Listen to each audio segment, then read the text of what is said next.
This Q&A video is brought to you by J-Hap Gear. Life's a crusade. Dress appropriately. Alright, the new you. Just showing the road. It's been a while since we've been on a Q&A video, since like, what, episodes 1 and 2, right? I think it was 1. It was 1? Maybe it was 2. Maybe it was 2. you were only on 1, Josh right? was 1. I was 1. That was like way back in the day. I think it was 2. It's been a while. Anyway, welcome to Q&A episode 17. This is the video series where you, the viewers, ask the questions, put them in the comment section down below. We cut our favorite ones, throw them into the question ammo box, and we answer them in front of camera for your viewing pleasure. Pretty self-explanatory. Pretty self-explanatory. So without further ado, let's go ahead and get started. Why don't you kick it off, being the guest of honor today? I'm a guest? Guest of honor, I don't know. Oh, Not generally regular. See. From Bryce Morosi. I think we've had one before. What type of eyewear do you recommend? Full seal. Always full seal. Fan goggles. Oh, I wasn't supposed to do that. That's okay. You're good. Fan goggles. Joey likes his fan goggles. You're saying way too hot in Florida. It is. In Florida, what I generally do is I personally use anti-fog. That works for some people and it doesn't work for Joey. It works for me. When I use anti-fog, the spray or the wipes, that works sometimes. But if you're having real consistent, constant foggy issues, I'd go with Joey's suggestion, get like some fan goggles. Make sure they're full seal, because I see a lot of people wearing like just like the regular shooting glasses. And those are okay. Don't get me wrong, but if you really want maximum full seal protection, I would go with, going full seal, because you only get one set of eyes. You can't grow them back. You can't just get another pair, so you're stuck with them. So I just don't really see any point in risking taking a shot to the eye without just going full seal. It just seems like a logical move for me. All right, let's go on to the next question. Fan goggles are still better. Joey's gonna stay by that. I can't open this one. Alright. Do you use some sort of protection for your contour cameras? If so, what do you use? We actually... it's funny because... it sucks to suck because we actually, recently at Iron Horse, we actually had a lens bust out. But what I like about their cameras is they're very durable.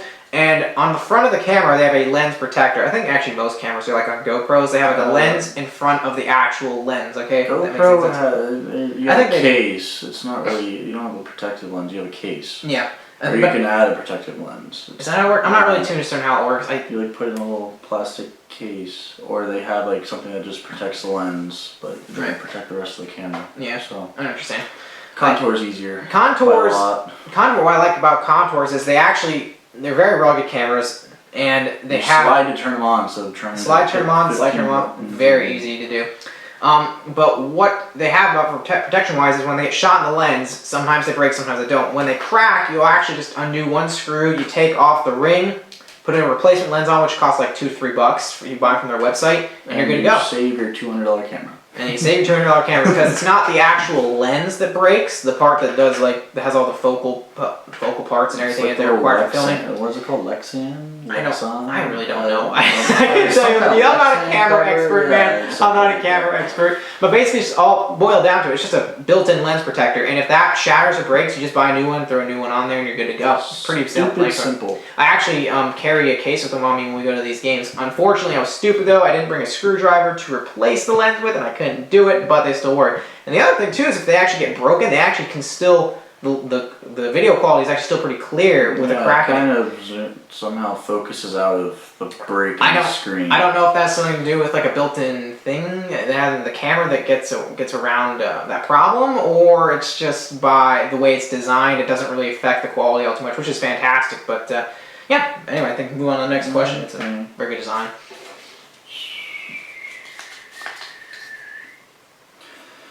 From Saddle Piggy, the purple pig. Okay. Okay. Whatever. Which do you like more, waffles or pancakes? Yeah. Waffles. Pancakes. Waffles. Pancakes. Waffles Pancakes. are superior. Pancakes. Waffle House all day, every day. by the way. Nope. Pancakes you just throw in the pan. You can put different stuff in them, like blueberries and you can strawberry do bits. waffles. No, but not so well, because then when you press them, then it gets all sticky and everything on the pan. It's a pain in the butt to clean up. But with pancakes, you just... We're talking about eating them. We're not talking about making them. Well, I'm talking about the whole process. Because if you make I'm just talking about eating them. well, I think a little more advanced. Waffles are superior. No. Waffles are superior. Matt's wrong. Matt's wrong a lot. You know what? You know what's interesting? We had this up.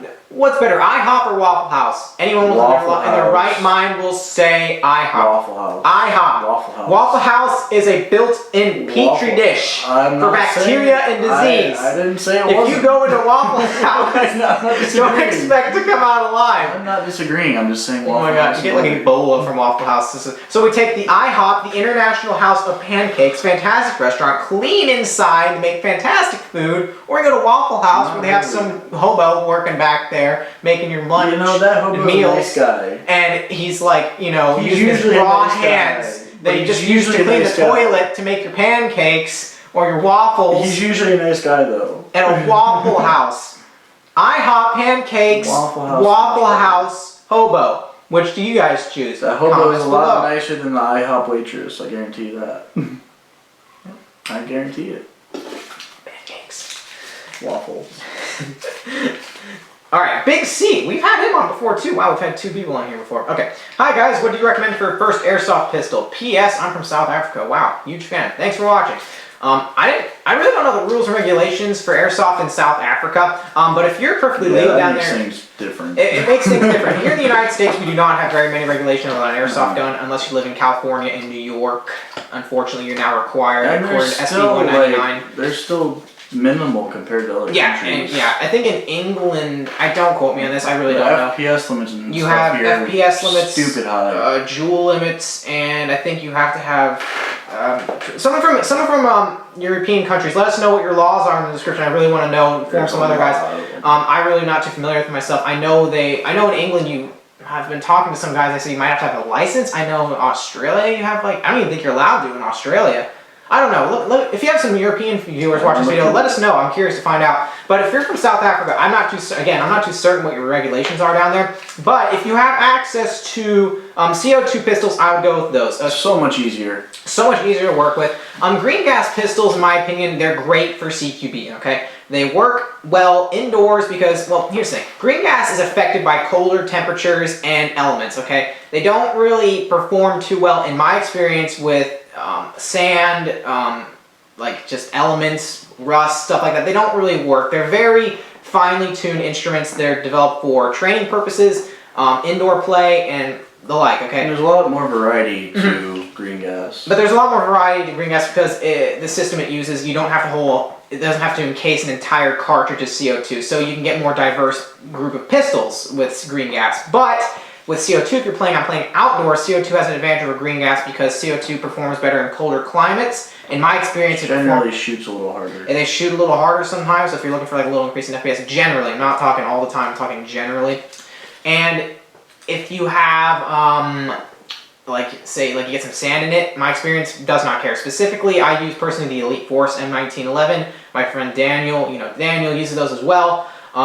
And they're just fantastic pieces of rope. And Joey has one. Used it. They're great pistols I've found for outdoor play. They do not get affected by the sand at all. Nothing to do with the elements. Like I don't know if you saw it. It was an Operation Operation Jade Helm pushback. We literally went into the swamp. I don't know if you guys saw it. We were like chest deep in water. It was my pistol on my hip. So I didn't go to that. That was Jade Helm pushback. Not a good day. Yeah. Raining ridiculous. Oh yeah, it was pouring down, and we had that thing on my hip. I went in the swamp water. I don't know if you guys know what Florida swamp water is. It's bad. It's salt. It's fresh. It's mixed with like salt water, fresh water, mud. It's everything. Literally everything bad for your gun is in that water. You can take it out and shoot it. Pop, pop, pop. Works fine. So CO2 pistols, in my experience, and I can vouch for them personally, work fantastically well in outdoor conditions. In all fairness, though, I did that with my KJW. But you might get some green gas pistols that perform very well as well. Because when I got lost. I've just had personal problems with my KWA. I got lost, ended up in the lake. Yeah. Nick lost his revolver in a lake in Deviate. Deviate has claimed I got more guns lost. than I didn't lose. Oh, you didn't. I got lost. Only Joey. It's like, I got lost at an airsoft field, guys. But hey man, you going the wrong way in the that's true. If you go wrong way and deviate, you're gone. I mean, like you can't find yourself. Backfield. I think at one event, some guy got lost out there in the woods, and he had to like call on the radio for someone to come pick him up. I was like, oh, that's scary. But he was fine. There's a lot of easy ways to get lost in deviate. Anyway, we're getting off track. We're talking about so not to say that green gas pistols aren't good for outdoor play. I'm just saying in my personal experience. Tokyo Marui has fairy dust in it. It does. Oh, Tokyo Marui are fantastic guns, aren't they? Oh my gosh, Tokyo Marui. I've never actually really personally used one, but from what I've seen them do and what everyone has told me about them, they sound fantastic. And I've always seen on YouTube videos. They're pretty amazing. Can't wait to get one. I'm going to try to get my hands on one of these days. Next question. It's pretty hard for me to get my Glock. Did you get, yeah, we already went through that one. Okay. From Blade Gaming, I'm going to a local field soon, and it's my first time. Any tips? Well, don't shoot yourself or your teammates. That's a great tip. That's a Joey's very blunt. That's a starting. That's a starting. It was when I generally tell the new airsoft players out there, what I kind of see is take an extra battery or two. That's actually a good tip, actually.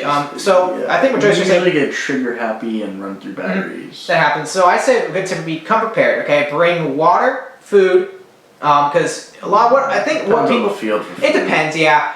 But definitely water, because a lot of people, what I'll see them do is like they'll really underestimate what their limits are, or overestimate what their limits are, and they'll go out and they'll get really sick, or they get nauseous, or they start feeling well, they get lightheaded. A whole bunch of fun stuff. And it all can be really contributed to lack of something like water or food or exercise or stuff like that. So become prepared when you go to your field. So talking extra mags, extra batteries, good amount of BBs to go. Ammo because they charge arm and leg in most fields. Check to make sure your weapon's functioning properly. Make sure all your gear's dress appropriately, BDUs, combat shirts, stuff like that. If you do not have that stuff, when you rent it, make sure the equipment's working correctly. Make sure you have it on correctly. So just come prepared and know what's going on, know what your limitations are. Make sure you have some kind of BDU, because I know some fields don't allow you to play in street. Yeah, if you don't have BDU doesn't allow you to and you can pick up BDUs at like your local Army Navy surplus store for very cheap, like used or new. Rather cheap. So. And to start off, it's like some woodland BDUs. They're very cheap. But the one tip I would recommend, aside from just like coming prepared, would be don't play afraid. Airsoft's about having fun. And what I see a lot of people, newer players do, is they're just kind of sitting in the back and they're not really doing too much. They're scared to get hit. And they're scared to get hit. It's a natural reaction, okay? It's a natural human reaction. No one's getting shot. But the thing is, it's the initial pinch. Yeah, it's the initial fear getting shot. But once you get shot, you're like, oh, this isn't bad. I don't care anymore. And then it's just getting over that fear. So, to any of you more advanced players out there, if you see any kind of players struggling in the back, encourage them to move up with you. Stick with them. Move up with them. You play with them, interact with them, and because it's not really that bad. It's just really just trying to encourage yourself and break that first initial fear of getting shot and moving up and stuff like that. Once you get over that, it's so much easier to do stuff. You can advance, you can take buildings, move around cover, etc., etc., etc. Honestly, just run right up the middle and get shot a few times. It's make your day much better. Yeah, and well, it's make your day much better. As blunt as it sounds, if you just get it over with and you just get shot a couple times, it's like, oh, it's over. It doesn't hurt. If you're wearing gear, it doesn't even hurt. Like half the time, I just get shot by BDUs or combat equipment. I don't feel it at all, really. Face shots are really different. Well, yeah, that's why you wear face protection. Full face masks or wear face protection, kids. So, no, don't. Joey doesn't like to, but I would highly recommend it. So don't play afraid. That would be my tip to you. Don't play afraid and just get out there and do it. It's not going to be bad. Get shot and be fine. And you can be perfectly get over it. Well, he says it like that. It's totally true though. If you just get over it, it's no problem. That's the way it works. It's true. So don't play afraid. Have fun. All right, that's my tip. You're up. My turn. No. I think we have time for about two more. Yeah, you're up. Yeah. We have two more. There's a couple in there. Let's see. We got Clash of Clans asks, what is the stupidest thing you've ever done to match? Okay, Joey, you go first. I'm gonna save mine. This happened to me recently at Iron Horse. All right, Joe. Me and Cole were trying to play a mortar game at Black Tiger, shooting off fireworks, and we shot ourselves with the fireworks. So yeah, that was a bad moment. We didn't check the fireworks and they tipped over and started shooting at us. And GV8, they were using fireworks as mortar projectiles. They launch in the air and explode in air to designate. That's the process. It wasn't a good idea. That didn't end very nicely, did it? That was bad. Mine actually happened very recently. Iron Horse. This will be in the fail reel video. If I have it on footage, I haven't really checked, but. You seem to make the fail reel more than anyone else. We make a lot of fail reels. I don't know if it's because we're bad or than anyone else. I feel like we do. We're on episode, I think, 6 now, I think? Man, I don't know. Wait, no. I think it's 4. 5. 4 or 5. I think it's 5. I don't know. I can't keep track. I'm making one right now as we speak. I can't remember which one that is. It's confusing me. Quite a few of them, and you seem to take up majority of the time on the fill reels. They're fantastic. They're hilarious. People love them too. Yeah, but that's saying something. You should not be on the fill reel as much as you are. I'm on the majority of them. I've fallen in rivers. Okay, so anyway, back to my point. I did that too. I mean, that's not a... it's hard to get across that bridge. Okay, you know what? In this video, I'm going to put a link in the description to our Funny Moments and Fails playlist, and you'll see how many times I've fallen into rivers. You want to go check that out. I've fallen into rivers twice. We've blown ourselves up with this stuff. The list goes on and on and on. We've broken stuff. And hands and pockets. But anyway, I want to say this. Okay, so my biggest, stupidest moment I've ever had. One would probably be falling in the river. Like, I was like trying to go across the rope, and the rope broke, and I fell in the river. That wasn't really the dumbest one for me.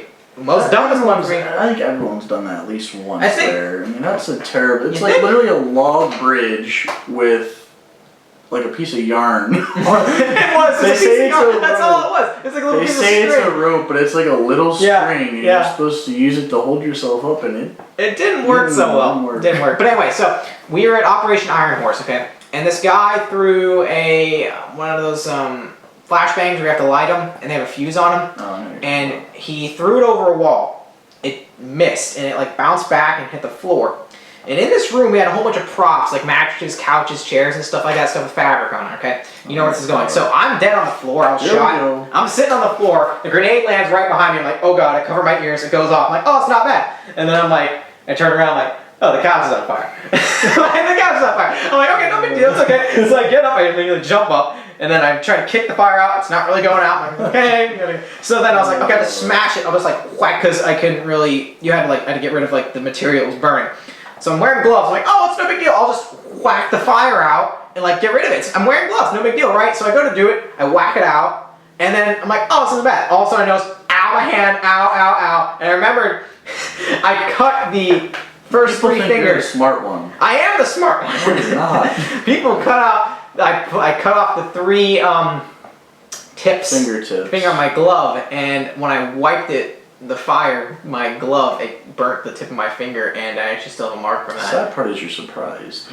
And it wasn't a surprise. I forgot about that I had wiped it. I was trying to move it so fast with the whole couch like going up in flames, and I didn't want the whole game. I didn't want to call Blind Man because that would have sucked. I still think our stupidest moment might have been the SWAT team.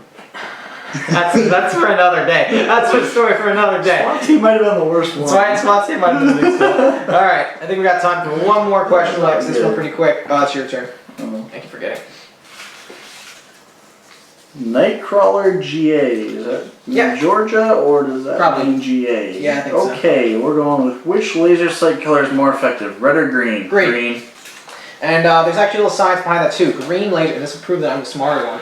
It just looks cooler. Don't listen to Matt. It looks cooler. And it's easier to see. The human eye can perceive more colors of green than any other color known. See, he's going into the scientific terms. I'm just saying it's easier to see. That's all he's saying is easier to see. It's literally easier to see. It is easier to see because the human eye can see more colors. Saying 15 different words it works to say better. the same thing I'm saying. It seems to work, in my opinion, better at night. But then everyone has their own personal preferences. I'm sure there's some reason that they use red lasers. I don't really know the reason behind that though. But I know for a fact the reason why they use green lasers is because they're more visible to the human eye. If you want to dumb it down, they usually use IR lasers. I actually think red looks a little cooler. No, green looks cooler. You think? Green looks much cooler. I personally use green because I can see it easier, and that was the one that was available to me at the time. So. But anyway, I think the vote here goes to lasers really don't do a whole lot in Airsoft. In Airsoft, I really don't see a whole lot purpose for it, because a lot of the majority 90% of them you can't like zero in. In my person, and then the BBs aren't exactly accurate. You don't really zero. What you use it for is like when you hit fire, like well, not hit fire, but you just like point and shoot fire. Like a general idea, but I mean, it's an okay idea. Not really all that useful. You can. It looks cool. Props to people using because they look legit. Especially if you're using like it. Oh, what's really cool if you see them in fog, like you're going like at Iron Horse. They had the fog or smoke. Yeah, at Iron Horse they had the direct action mission in the subway, and they had a whole bunch of foggers going on. I didn't attend it. I was watching some footage from some guys who did, but they had like the red lasers going and green lasers going, and it looks so cool cutting through the fog. It picks up so amazingly on the camera. It's fantastic. But anyway, I think we're about running out of time here, guys, so I think I'll about wrap it up for this Q&A video. If you enjoyed, please be sure to click that like button down below, and we'll see you guys in the next video. Oh, before we go, one last thing. Please be sure to leave your comments for future Q&A videos in the comment section down below. And if we like them, we'll print them off, throw them into our question and ammo box, and answer them on the next Q&A video. So, see you guys next time.